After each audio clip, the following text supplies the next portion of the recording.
A very good day to you all. I go by the name Leon Snasha Matewa, and I'll be your host for today of the show, hashtag Know Your Constitution. So today we'll be talking about Section 61 of the Constitution of Zimbabwe, which focuses on freedom of expression and freedom of the media. So to shed more light on that, I'm joined by our wonderful guest. His name is Craig. So Craig, can you kindly tell us more about yourself and also what you understand concerning this section of the Constitution?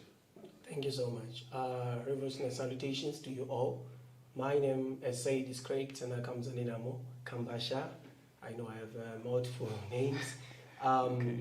I'm a student, law student with MSU, and also a student activist and leader. So I will be shedding more light, as said, on Section 61 of the Constitution, which talks about the right to freedom of expression and freedom of the media. This right is one of the rights that is found in our Bill of Rights, and it has internal limitations that is associated with it. So when we look at the right to freedom of expression and the right to freedom of the media, it's a right which gives people the freedom to express themselves, the freedom to access information, the freedom to communicate the information, the freedom to express academic researches, the freedom to scientific research. So it's a very broad right, which also even looks deep into media broadcasting houses and their own freedom and how accessible they can be. So it's a broad right, which when utilized can give much influence to spreading issues that have to deal with students at most, as my area of expertise, and generally the general public at large. Okay, very interesting. Thank you so much, Craig, on that. So maybe to dive into the issue at hand. Maybe a question that we need to just clarify during this interview is: do we have freedom of expression, and is there freedom of media in Zimbabwe?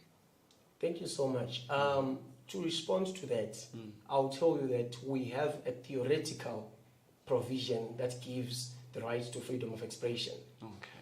But we lack a practical realization of the right. Mm-hmm. What do I mean? The right is there, clear in black and white. People are proffered the right to express themselves, to access information, to digest the information, and to share the information. But then we have other restraints that are not constitutional, that are not written in the grand norm itself, but they are there, stipulated or set by standards that are not constitutional, or bodies that do not get their power to do that from the Constitution. Their mandate might be enforcement, their mandate might be to look and make sure that that law is well appreciated, but they over-exercise it and refrain people from actually exercising their right. So when now we look at the right to freedom of expression, there is much that is associated with expressing yourselves. And people now are afraid of actually expressing how they feel and expressing what they see, which is the basis of the right. Because the right is meant to make sure that people are well aware of what is happening in their country and they can air their views towards a certain subject or a particular topic. But now, because we have seen a multiple number of arrests which are derived from when someone has expressed him or herself. And because of that, people now see it not necessary to continue exercising their right, knowing that it can actually come back at them. So some of it might be taken into law, because when you look at the right itself, the last part of the right gives limitations. Okay. How do you exercise your right to freedom of expression? And it looks at things like you should not, it should not surmount to unwarranted or malicious damage to a person's dignity, right? But then the extent to which that right can be exercised vis-a-vis the limitation now is not clear, because what might defame someone can actually not be defamation, but because there is an agenda to capture someone because of utterance that they have made, it is now coiled into defamation. We also look at things like inciting violence, which is part of the limitations therein. It is not clear as to how do you say someone has been incited into violent actions. Because when we talk about inciting someone into violence, there should be an aspect of that person under reasonableness being incited to a violent act. They should feel that the words that have been uttered here, they are telling me to engage into violence, not an assumption that the words that have been said might. Because once we do that, we are giving room for maybe they did not mean that, or maybe they did. But now it's hard for you to ascertain whether what I'm going to say, is it going to incite? Because someone is incited by a comment. The inflation rate is bad. We need to do something. That can be taken to be inciting public violence. What something are you talking about? You can be arrested for that. Exactly. Because the question is, what something are you talking about? What if you're talking about running around in the streets, breaking things so that you can fix it? Right? Maybe I was talking about writing a proper letter, addressing the issues. But to who now is the discretion on to judge on what I was trying to say? Okay. So now it gives the right to express yourself, but then the limitation overrides the right. And because of that, it derails the whole point of having a right to freedom of expression. So, Craig, just to get our facts right. So are you then saying that the freedom of expression and freedom to media is there theoretically, even in the Constitution, it's highlighted. But now the challenge is coming from when individuals make certain utterances. That's when there's now limitations. And taking for an example for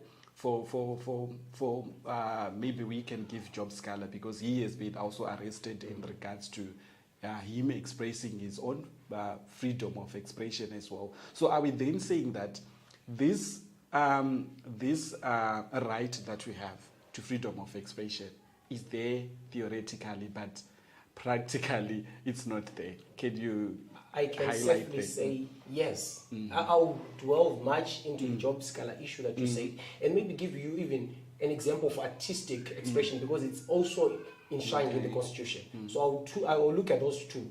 So when you look at the Job Scholar issue, he was a lawyer speaking on behalf of his client who had been murdered.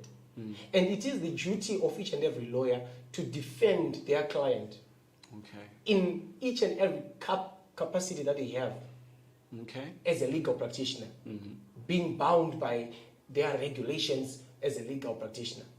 And what he did was to promise that he was going to make sure that justice is served for Moblessing Ali. And such utterance was seen to be inciting public violence. Yet he has a right, not only as a lawyer, but him as a citizen, of expressing himself, communicating information. But that right was cut short by what people feared out of him. The idea was, who is Job Scholar? They now know Job Scholar. And they know how hard he can be when he wants to push for an agenda. And that is the precedent that is being used to ensure that they cut him off persecuting for an injustice. His own role was to make sure that justice is served. But to them, it was a threat. It's inciting public violence. So because of that now, the ideal right has been taken away. The constitutional right, which is there, has been taken away. So in practice, it's not there. We have it on paper, but not in practice. And then I'll also look at the artistic part. We have music that is supposed to be broadcasted because the reason why we have music or entertainment is for us to convey a message. That's one of the most important reasons for having music. But Craig, if you look at that, what you're saying, yes, the main purpose of music is for us to be entertained. But recently, if you look maybe at our national broadcasting, we also look at some artists like Winky T. We have managed to sing some of the songs that are not in, that are said to, to be supporting a regime change. and they are not even being broadcasted as well. What's your take in that? Is there? Can you clarify? Can we say there's a freedom in terms of media there, or maybe the media has to abide to certain, to certain regulations that may not even be written within the Constitution? Thank you so much. That is where I was driving to. So when we have rights, we have the Constitution. It's the skeletal framework of the laws. Not all our laws are written in the Constitution. If so, it would have been a bigger book, right? So it gives room for other subsidiary legislation to be written, right? So obviously we cannot have everything written in the Constitution. Limitations cannot all be written in the Constitution. But now when we look at that kind of scenario, when you look at the albums that have been given by Winky D in his music career, to me, they depict a societal picture of what we do in Zimbabwe, how we live, how conditions are, right? But when someone who is afraid of their wrongs being put to light sees or hears that music, to them, it's an attack. Okay. And because they feel they are being attacked, they cannot have that broadcasted. They would rather have a song which does not have meaning broadcasted. Why? The one that have got meaning. Yeah, because the meaningful one is going to enlighten people. Truth is, music is not only there to entertain. The main agenda is to entertain whilst giving message. Okay. That's art. So now when art is only reduced to music that does not give factual information on what is happening, then it derives a bigger meaning of what our media house is like.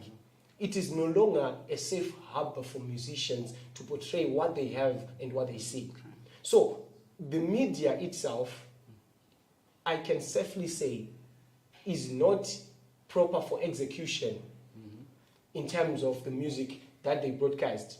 The surfing that they do is too much to allow for the right to be exercised. Because now they cut each and every piece of music that they feel is an attack to the government, to individuals. Can we then say that the media is independent in Zimbabwe? Do we have the media? Does it have freedom in Zimbabwe? Can we say they are independent, be it in the publications of their stories or be it news? Are they independent, or there is a certain influence that comes along with it?